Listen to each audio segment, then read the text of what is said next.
આજે હું ચૂરમાના લાડુ બનાવીશ. ચૂરમાના લાડુ અને ગામડે આને થેથાના લાડુ પણ કહેતા હોય છે. થેથો એટલે ભાખરી. આપણે ઘઉંનો લોટ, મોટો લોટ ચાળીને લઈ લીધો છે. પછી એમાં તેલનું મોવણ દઈ દઈશું. સારી રીતે લોટમાં મોવણ દઈ દેવાનું.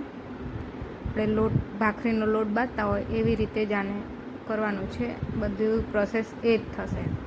એટલે તેલ બધા જ લોટમાં સરખી રીતે મોવણ થઈ જાય પછી આપણે એને થોડા પાણીએ લોટ બાંધતું જવાનું. બધા એવું કહેતા હોય છે કે 7 વખત પાણી લઈને લોટ બાંધે તો લોટ સારો એવો બંધાય છે.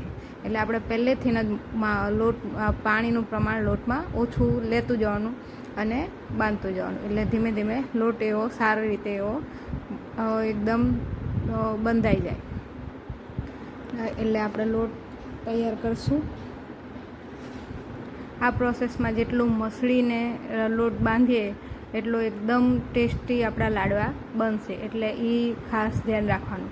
ઘીનું પ્રમાણ, તેલનું પ્રમાણ જો માપસરનું હોય ને માપે તો જ સારું લાગે ખાવામાં. બહુ વધારે પણ ના સારું લાગે, બહુ ઓછું પણ ના સારું લાગે. એટલે એ પ્રમાણે તમારે માપ તમારા ઘરમાં જેટલા લોકો હોય એ રીતે લેતું રહેવાનું.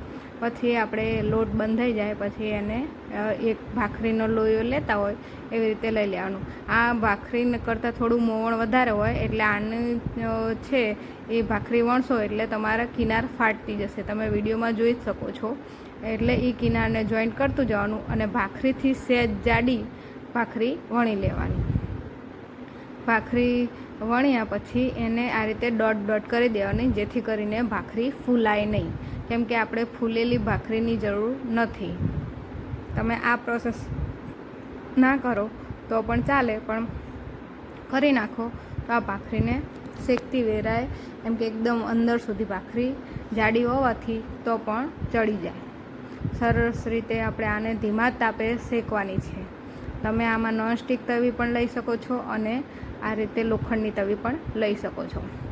એક બાજુ શેકાઈ જાય છે એટલે હવે બીજી બાજુ શેકાવા દેવાની. 2 સેકન્ડથી 3 સેકન્ડ માટે ગરમ થવા દેવાની ભાખરી. અને પછી આ રીતે તમે કપડાથી કે આવી રીતે લાકડાના ડટ્ટો કે તમે જે કહેતા હોય ભાખરી શેકવાનું એનાથી તમે આવી રીતે ધીમે ધીમે ગોળ ફેરવતા જઈને બંને સાઈડ શેકી લેવાની. બંને સાઈડ અંદર સુધી શેકાઈ જાય તમને અંદાજે ખબર પડી જ જાય કે ભાખરી કરતાં આને સહેજ વાર લાગે. કેમ કે જાડી હોય ને એટલા માટે થોડી વાર લાગે શેકાતા. અને એ પણ ભાખરી આપણે ફૂલ ગેસે શેકીએ છીએ કે ગેસ ઉપર ડાયરેક્ટ કરીને. આને આ રીતે તવીમાં જ શેકવાની. શેકાઈ જાય પછી 2-3 મિનિટ ઉતારીને રાખવાની અને પછી ઠંડી સહેજ થાય એટલે આ રીતે મિક્સર જારમાં કટકા કરીને એડ કરી દેવાના અને આ રીતે એનું મિશ્રણ બનાવી લેવાનું. એકદમ પાવડર ફોર્મમાં નહીં થવા દેવાનું, થોડુંક દાણેદાર રાખવાનું. એટલે લાડુ બહુ સરસ લાગે છે. પછી ગોળ, તમે ગોળ લેતા હોય તો ગોળ અને ખાંડ લેતા હોય તો ખાંડ. જેના તમને લાડુ ભાવતા હોય એને તમે જો એનું ઘીમાં પાક બનાવીને પણ તમે કરી શકો છો અને આવી રીતે સણીને પણ મારી જેમ વિડીયોમાં તમે જોઈ શકો છો સણીને પણ નાખી શકો છો. નકર ઘી ગરમ કરો એમાં પાક બનાવીને પણ તમે આમાં એડ કરી શકો છો. પછી આને ગોળને પહેલાં સારી રીતે મિક્સ કરી લેવાના અને પછી ઘી એડ કરી દેવાનું. તમારે જોતું આને સારી રીતે મિક્સ થઈ જાય પછી એક વખત જોઈ લેવાનું કે લાડવા વળે છે કે કેમ, અને એ પ્રમાણે તમારે ઘી એડ કરી દેવાનું. પછી એકદમ ટાઈટ હાથે આને લાડવો વાળી લેવાનું. આને આ રીતે છૂટું પણ બવો કહી શકો છો.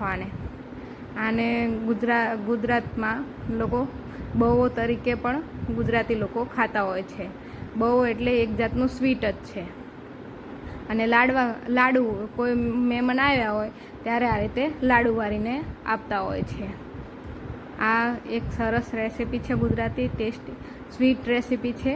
તમે કોઈ મહેમાન આવે તમારા ઘેર કે કોઈ પ્રસંગ હોય તો આ લાડવા બનાવવા જે એ પ્રોસેસ થોડી અઘરી પડશે અને તરવાનું ને એવું બધું વાર લાગશે. આ એટલી બધી વાર નહીં લાગે. આ તમારા અડધો કલાકમાં લાડુ તૈયાર થઈ જશે. પછી તમારે કેટલા લાડુ બનાવવાના છે એના ઉપર આધાર રહેશે. જો ટેસ્ટી એવા લાડુ ભગવાનને ધરાવવા માટે અને આપણે ખાવા માટે લાડુ તૈયાર છે.